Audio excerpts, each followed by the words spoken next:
From the notes of Dr. Malcolm Long, October 25th, 1985. First interview with Kovacs. Okay, now, I guess you know what this is. He's even more disturbed than I'd heard, but I'm optimistic. A success here could make my reputation. I want you to look at it and tell me what you see. He's very withdrawn, with no expression in either face or voice. Getting a response is often difficult. Will you look at it, Walter? Will you do that for me? Physically, he's fascinatingly ugly. I could stare at him for hours, except that he stares back, which I find uncomfortable. Nevertheless, I'm convinced I can help him. No problem is beyond the grasp of a good psychoanalyst. Well, Walter, what is it?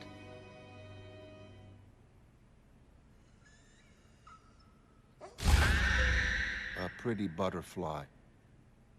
His responses to the Rorschach blot tests were surprisingly bright and positive and healthy. I really think he might be getting better.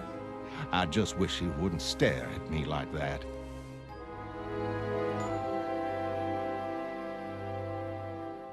His full name is Walter Joseph Kovacs, born 1940. Mother's name, Sylvia Joanna Kovacs, formerly Sylvia Glick. His father's name is unknown. Let's try another, shall we? How about this one? He's 5 feet 6 inches tall and weighs 140 pounds. For his age, he's in excellent physical shape. The police have beaten on him pretty badly. During the police strike of '77, he made several inflammatory anti-cop statements, and they've never forgotten. The cops don't like him, the underworld doesn't like him, nobody likes him. I've never met anyone quite so alienated. Come on, Walter. Do it for me, huh? Walter? How on earth did he get like this? Okay, Walter. Now, I want you to tell me what's on the card. Tell me what you see. Oh,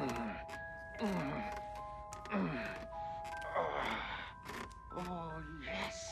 Oh, you're hurting me. Oh, not so fast. You're... Oh, that's right. That's right.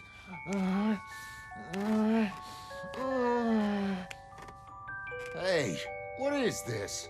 Oh, God. You didn't tell me you had no kids around here. I get enough of this crap at home. Oh, baby, please, listen. He's kind of backwards. Please, don't get mad. Here's $5. It's more than you're worth. $5? You bastard! Get out of my way, retard. Mom, I'm sorry. I thought he was hurting you. You little shit! You know what you just cost me? Mommy. Well, Walter, what do you make of it? Some nice flowers. Wonderful. Walter, I'm very pleased with your responses. I really think there's hope, don't you?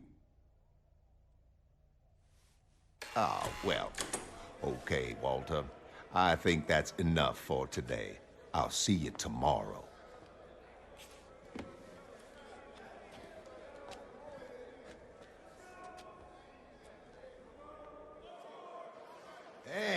Hey, Rorschach, you dead, man. Woman first, mother. She's dead. Gonna cut you, Sissy. Rorschach. Hit you, Rorschach. Talking to you, runt. Yeah, what's the matter, you thief, or what? I have to get something from the store for my mother. I got something I could give you, Mama. Everybody else does, way I hear it. Is that right, kid? Is your mama a hooer? Sure she is. He's gonna fix this up with her. Ain't that right, whore son? Hey, let me by. I have to go to the... You don't have to go no place, whore son. Look at him. Probably got cooties. Probably got diseases, Poor son.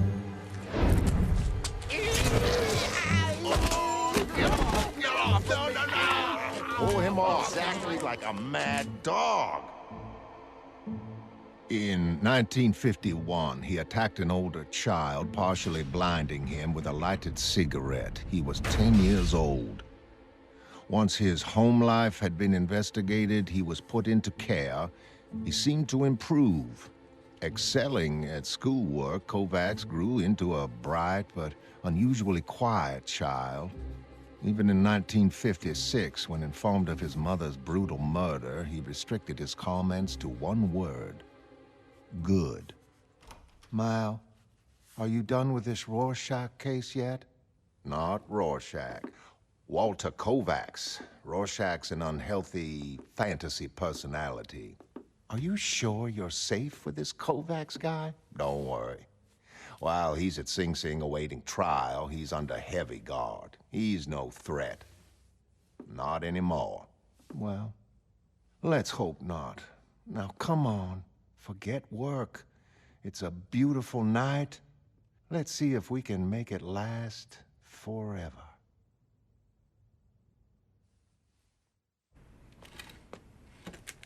Good morning, Walter. Today, I'd like... Oh, sorry, late night. Today, I'd like to do something different. Frankly, Walter, I'd like to talk about Rorschach. Will you do that for me, Walter? Will you tell me about Rorschach? You keep calling me Walter. I don't like you. You don't like me. All right. Well, why is that, exactly? Fat, wealthy, think you understand pain. I'll tell you something, Doctor. I'll tell you about Rorschach. 1956, aged 16, left children's home, became unskilled manual worker. Job bearable but unpleasant. Had to handle female clothing. 1962, special order for dress in new Dr. Manhattan spin-off fabric. Viscous fluids between 2 layers latex. Customer, young girl, Italian name. Never collected order. Said dress looked ugly. Wrong. Not ugly at all. Black and white. Moving. Changing shape. Very, very beautiful. Nobody wanted it. Meant for me. Took it home. Learned to cut it using heated implements. Soon became bored. Fabric had no use. 2 years passed. Stopped at newsstand on way to work, bought paper. There she was. Woman who'd ordered special dress, Kitty Genovese. Raped, tortured, killed. Outside her own apartment building. Almost 40 neighbors heard screams. Nobody did anything. Nobody called cops. Some of them even watched. Do you understand? Some of them even watched. I knew what people were then. Behind all the evasions, all the self-deception. Ashamed for humanity, I went home. I took the remains of her unwanted dress and made a face that I could bear to look at in the mirror. A face. I see. Walter, is what happened to Kitty Genovese really proof that the whole of mankind is rotten? There are good people, too, like... Like you? Me? Oh, well, I wouldn't say that. No, you just think it. Why are you spending so much time with me, Doctor? Because I care about you, and I want to make you well. Other people down in cells, behavior more extreme than mine, but then, they're not famous. You don't want to make me well, just want to know what makes me sick. Have patience, Doctor. You'll find out. Of course, what we have here is a classic case of misdirected aggression. Kovacs hated his mother. After her death, he needed somewhere to put the anger, and so he chose the criminal fraternity. The flimsy story about Kitty Genovese is obviously there to justify his behavior to himself. It's perfectly simple. Case solved. You'll find out. I wonder what he meant. Hey, Rorschach. You're pretty famous, right? boy, you know, I'd sure like your autograph. I got my autograph book right here in my pocket.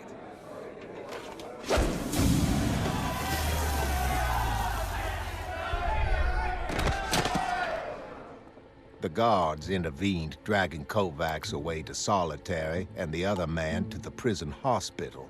As they dragged him away, Rorschach spoke to the other inmates. He said, "None of you understand. I'm not locked up in here with you. You're locked up in here with me." My earlier optimism was obviously unfounded. He's getting worse. So am I. Just read back what I've written above. The 6th line down should read, "Kovacs spoke to the other inmates." Kovacs, not Rorschach. Mal, you're never going to sleep with all that coffee inside you. I wasn't planning on sleeping just yet. This Kovacs case requires a lot of attention. Remember last night, Mal, when I required attention? Gloria, please. Good night, Mal.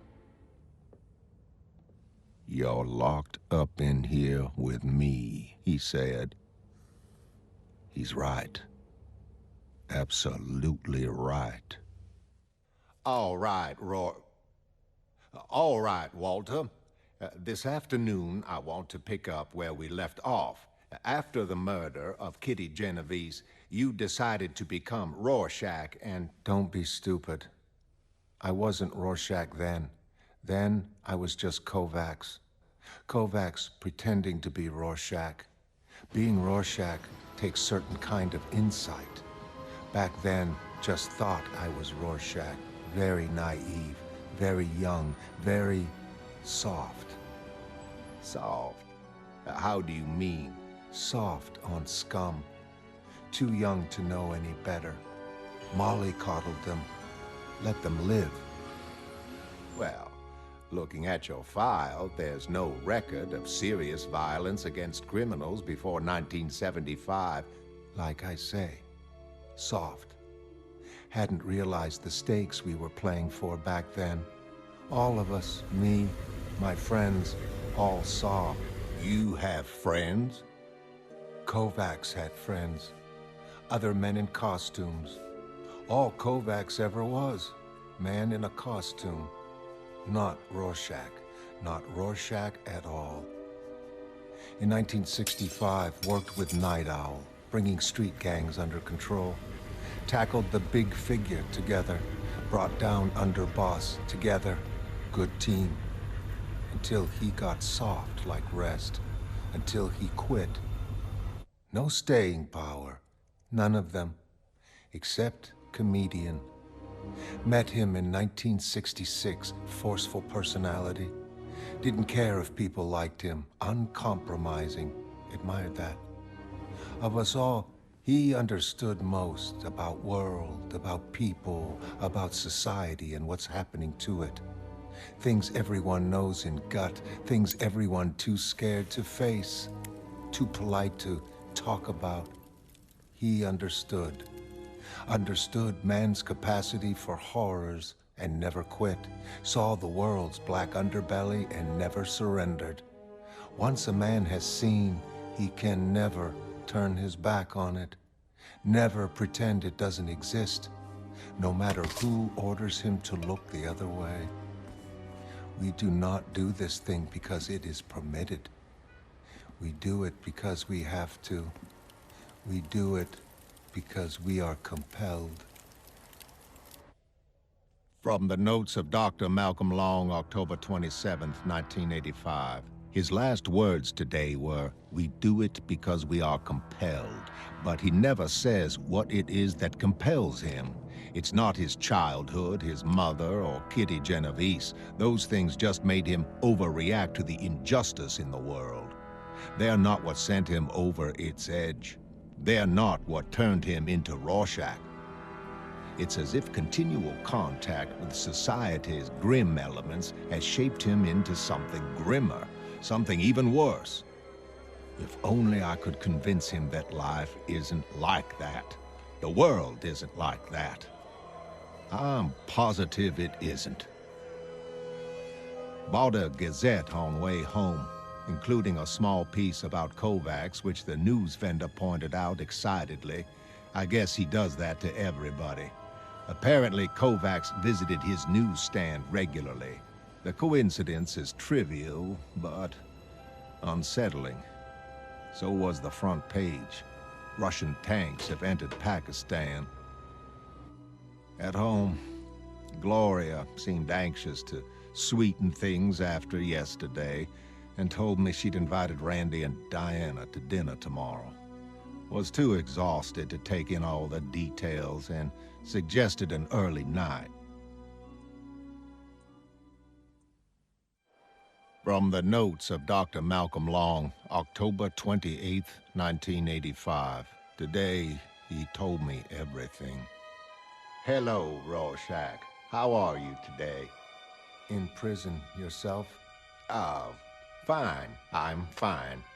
I thought we'd try some more blot tests. How about taking a look at this one for me? Seen this one before? Yes, I know. I thought you might have been holding back before, and I wanted to try it again.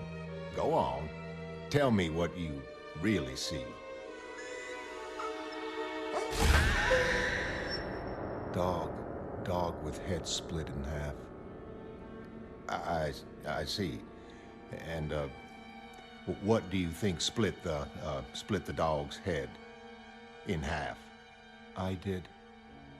1975 kidnap case. Perhaps you remember. Blair Roche, 6 years old. Kidnappers believed she was connected to Roche chemical fortune. Stupid mistake. Father was bus driver. No money at all. Days dragged by. No word from kidnappers. Thought of little child, abused, frightened. Didn't like it. Personal reasons. Decided to intervene. Promised parents I'd return her unharmed. Visited underworld bars and began hurting people. Put 14 in hospital needlessly. 15th gave me an address. Disused dressmakers in Brooklyn. Bad neighborhood. Smelled of damp plaster and stained mattresses. Arrived there at dusk, no lights on in building. Something was making noise in wasteland at rear. Attacked dogs.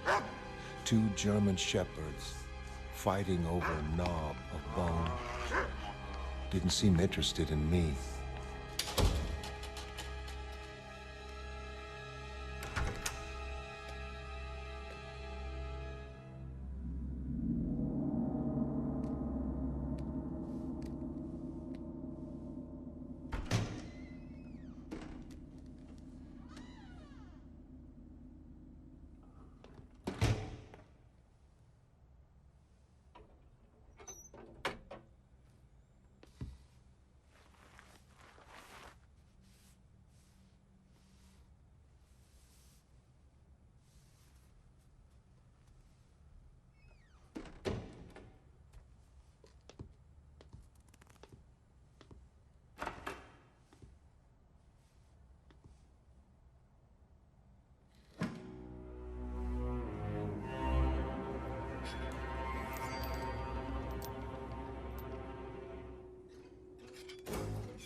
Shock of impact ran along my arm. Jet of warmth spattered on chest like hot faucet. It was Kovacs who said mother then, muffled under latex. It was Kovacs who closed his eyes. It was Rorschach who opened them again. According to my informant, man using premises named Gerald Grice. Out drinking when I called, returned to dressmakers at 10:45. Dark by then. Dark as it gets. Hello, Fred. Barney, I'm home. Come on. Who's got a bark for Daddy?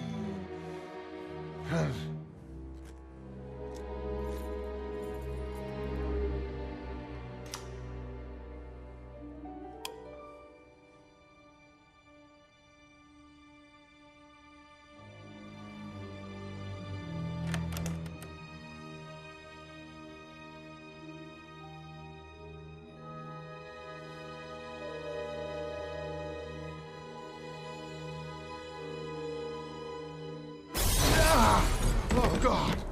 Oh, God! Who is it? Who's out there? I haven't done anything. I swear. Get off! Somebody get it off me!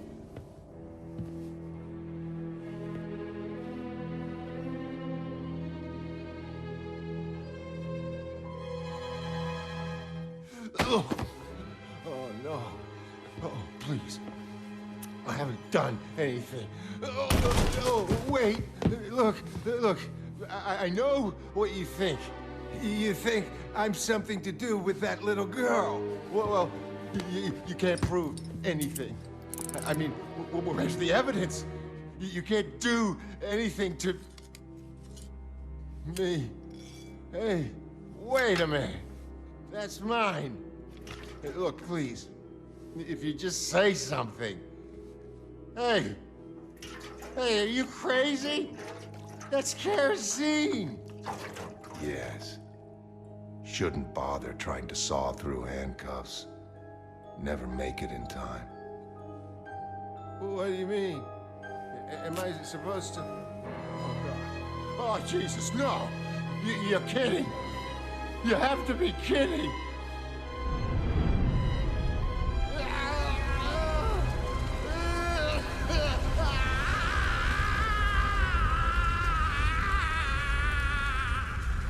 Stood in street, watched it burn.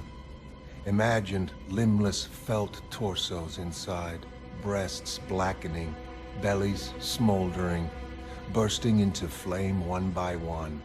Watched for an hour. Nobody got out.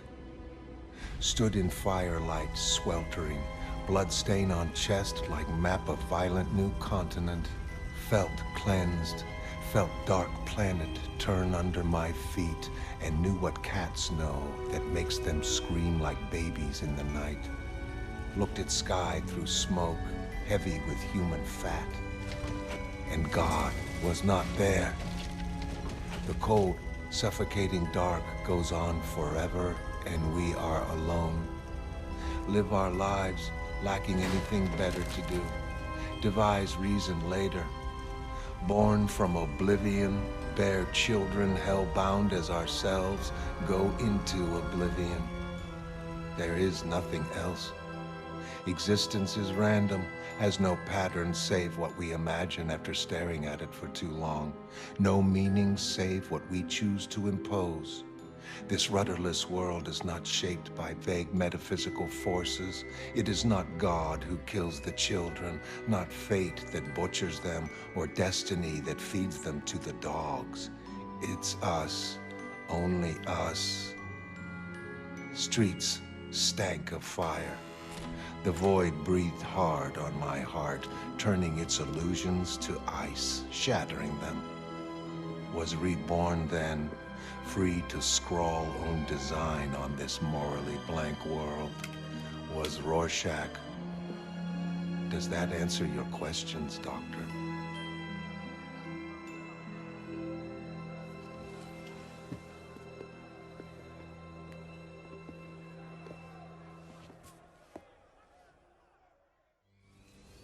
From the notes of Dr. Malcolm Long, October 28, 1985.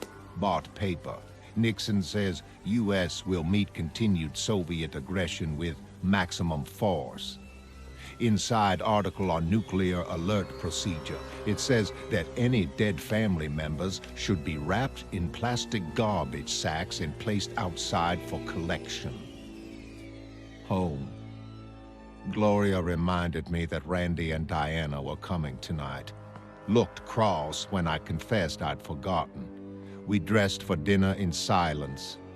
Dinner didn't go very well. So, Mal, how are things going with this famous masked maniac of yours? Today, he told me about a girl who got kidnapped. Look, maybe this isn't such a good idea right now. Oh, boy. Was she tied up and gagged and helpless? Randy? No. She was 6. Her abductor killed her, butchered her, and fed her to his German shepherds. Gloria, where are you going? Diana remembered that their babysitter had to be home early, and they left soon after dinner. Gloria went into the bedroom. I followed her. She walked out again into the hall. I sat on the bed. She came in wearing her coat, subjected me to a lot of crude sexual insults, went out, the front door slammed. Why do we argue? Life's so fragile, a successful virus clinging to a speck of mud suspended in endless nothing. Next week, I could be putting her into a garbage sack, placing her outside for collection. I sat on the bed. I looked at the Rorschach blot. I tried to pretend it looked like a spreading tree, shadows pooled beneath it. But it didn't. It looked more like a dead cat I once found.